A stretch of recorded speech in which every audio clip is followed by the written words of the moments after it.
Flight of capital है, लोग अपना पैसा लेकर डॉलर्स लेकर बाहर जा रहे हैं। इन्वेस्टर्स ने चाहे अपने लोग हों या बाहर के, उन्होंने हाथ रोक लिया हुआ है।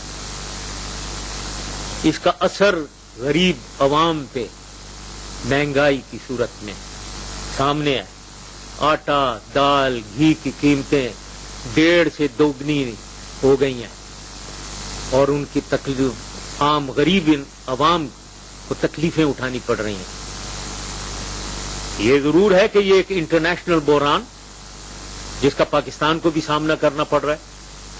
ये इंटरनेशनल बहरान तेल की कीमतों की वजह से, फूड ग्रेन्स खासतौर पे वीट की वजह की कीमतों की वजह से, और हमारे लिए एडिबल ऑयल घी जो हम इंपोर्ट करते हैं उसकी कीमतों की वजह से ये जरूर हमारे ऊपर हमारी मईशत पे नजरअंदाज हो रहा है। लेकिन क्योंकि हमारी मईशत पुख्ता थी 2007 दिसंबर तक, हमने तमाम ये शौक हमारी मईशत ने सहे और इसीलिए एक्सचेंज रेट भी स्टेबल रहा, फॉरेन एक्सचेंज रिजर्व भी बढ़ती रही, सब मामला मईशत माशी लिहाज से ठीक रहा।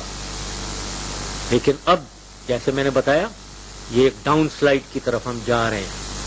तो ये कहना कि ये सारी हमारी पॉलिसीज 9 साल से ही खराब थी, मैं गुजारिश करूंगा जो भी शख्स ये कहता है वो पाकिस्तान को और ना नुकसान दे और अवाम को ना धोखा दे। बिजली का बहरान, इसमें मैं डिटेल में नहीं जाना चाहता हूं। बिजली की डिमांड, क्योंकि हमारी माशी हालत बेहतर हो रही थी, अवाम में तरक्की हो रही थी, पैसे ज्यादा हो गए थे, तो बिजली की डिमांड में बहुत ज्यादा इजाफा हुआ है 7-8 सालों में। और मैं एडमिट करूंगा कि इसके मुकाबले में हमने अपनी जनरेशन कैपेसिटी को उसी स्पीड से, उसी मिकदार में नहीं बढ़ा सके हम। लेकिन ये कहना कि बिजली कोई जनरेशन कैपेसिटी में इजाफा ही नहीं हुआ पिछले 9 सालों में, ये सरासर गलत है। 3000 मेगावाट से ज्यादा जनरेशन पिछले 8-9 सालों में हुई है। लेकिन जैसे मैंने कहा ये नाकाफी रही, क्योंकि इकोनॉमिक ग्रोथ बहुत तेज थी और बिजली की डिमांड बहुत ज्यादा थी। लेकिन ये कहने के बाद मैं ये भी कहना चाहूंगा कि अब क्या सूरत हाल है। जून 2007 में हम 14,000 मेगावाट जनरेट कर रहे थे। जून 2008 में हम 10,000 मेगावाट जनरेट कर रहे हैं। क्यों? जनरेशन कैपेसिटी वही है, लेकिन हमें क्योंकि सर्कुलर डेट का प्रॉब्लम हुआ है, पैसे नहीं मिल रहे हैं, तो ये जो पावर प्रोड्यूसिंग कंपनीज हैं उन्होंने अपनी जनरेशन कैपेसिटी कम हो गई है। तो लिहाजा ये लोड शेडिंग ज्यादा हो गई है। ये मैंने हकायक इसलिए बताए कि कौम को खास तौर पे ये 2 बातें जिनके ऊपर एक फिजा बनाई जा रही है कि पिछली हुकूमत 9 साल तो तबाही की तरफ पाकिस्तान को ले गई, ये सरासर झूठ है, कौम के साथ फरेब है। और मैं ये कहूंगा कि अगर ये बातें हुई तो कौम को और ज्यादा, मुल्क को और ज्यादा नुकसान होने का खतरा है। तो इसलिए माजी को छोड़ें, आइंदा की उतार मुस्तकबिल को देखें। ये जितने भी इश्यूज हैं ये हल हो सकते हैं और हुकूमत को इनका हल ढूंढना चाहिए। और मैं चाहता हूं, मेरी दुआ है, और ये क्योंकि ये यकीन बनाया जा सकता है, इसलिए मेरी दुआ यही है कि हुकूमत मुस्तकबिल की तरफ देखकर इन प्रॉब्लम्स का हल ढूंढे और पाकिस्तान को आगे की तरफ लेकर जाए। कुछ और हकायक मेरी नजर में मैं पे नजर में डालना चाहूंगा। मैं मेरे ख्याल में बिल्कुल कॉन्फिडेंटली कह सकता हूं कि हमने इन पिछले 9 सालों में हर शोबे को एड्रेस किया और हर शोबे में पाकिस्तान को आगे तरक्की की तरफ लेकर गए। तरक्कियाती मंसूबों की सबसे पहले मैं बात करना चाहूंगा वेरी ब्रीफली। सड़कों को देखें, मवासलाती निज़ाम को देखें। एक M2 बनाई गई थी पिंडी से लाहौर, जिसका बहुत चर्चा हुआ था। उसके अलावा मुझे नहीं नजर आता कि पहले क्या किया गया था इस मुल्क के साथ। लेकिन मैं अब बताना चाहता हूं, इन 9 सालों में 750 किलोमीटर की कोस्टल हाईवे बनाई गई। M1 पेशावर से पिंडी इस्लामाबाद सड़क बनाई गई। M3 लाहौर से फैसलाबाद की तरफ सड़क बनाई गई। इस्लामाबाद मरी एक्सप्रेस वे बनाई गई। कराची नॉर्दर्न बाईपास बनाया गया। लुआरी टनल अंडर कंस्ट्रक्शन है। ग्वादर से रट्टोडेरो 950 किलोमीटर की सड़क अंडर कंस्ट्रक्शन है। नॉर्दर्न एरियाज की सड़कें बनाई गई हैं जो चित्राल, गिलगित हुंजा, स्कर्दू को लिंक करती हैं। और इनके अलावा कराची, लाहौर, पिंडी, इस्लामाबाद की तरफ अगर नजर डालें, सड़कों का निजाम, मवासलाती निजाम कितनी तरक्की कर रहा है, ये आप खुद ही देख सकते हैं। वाटर प्रोजेक्ट्स को ले लेते हैं, जिसके बारे में कुछ नहीं किया जा रहा था पहले। 30 साल गुजर गए, हमने बड़े डैम्स बनाए।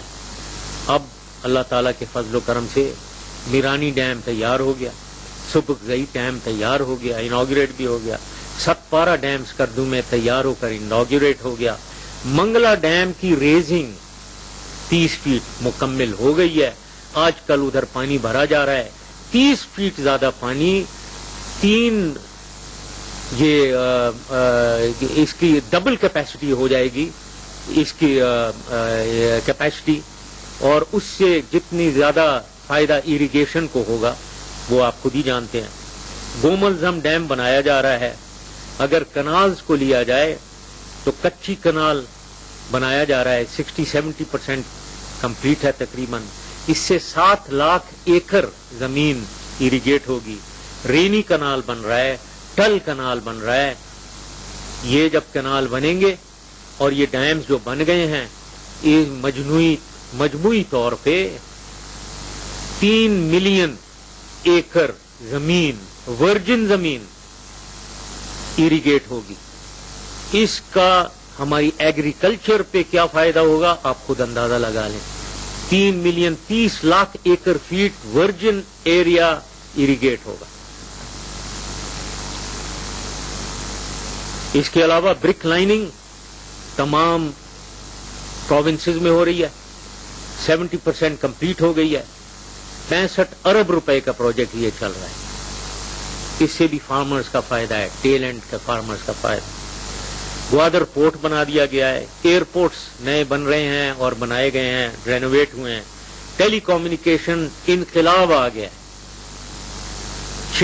5 साल पहले 5-6 लाख मोबाइल टेलीफोन थे, आज 8 करोड़ मोबाइल टेलीफोन है।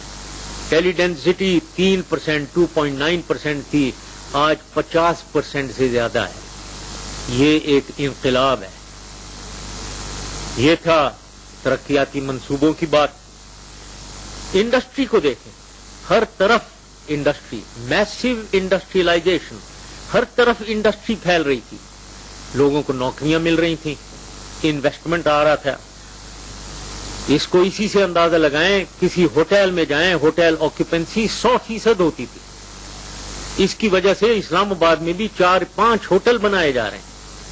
ये सूरत हाल इन्वेस्टमेंट की पाकिस्तान में थी। और इंडस्ट्री क्योंकि लग रही थी, बैरून मुल्क लोग आ रहे थे, पाकिस्तानी बाहर से और अंदर से इंडस्ट्री लगा रहे थे, नौकरियां मिल रही थी लोगों को। और जब नौकरियां मिलती है तो अनएम्प्लॉयमेंट कम हो जाए, बेरोजगारी कम होती है। बेरोजगारी कम होती है तो पॉवर्टी कम होती है, गुर्बत कम होती है, जो 34% से 24% से भी आ गई थी। ये सूरत हाल अवाम की थी, अवाम की बेहतरी, अवाम की खुशहाली। तालीम के शोबे को अगर देखा जाए, डिटेल में मैं फिर नहीं जाना चाहता हूं।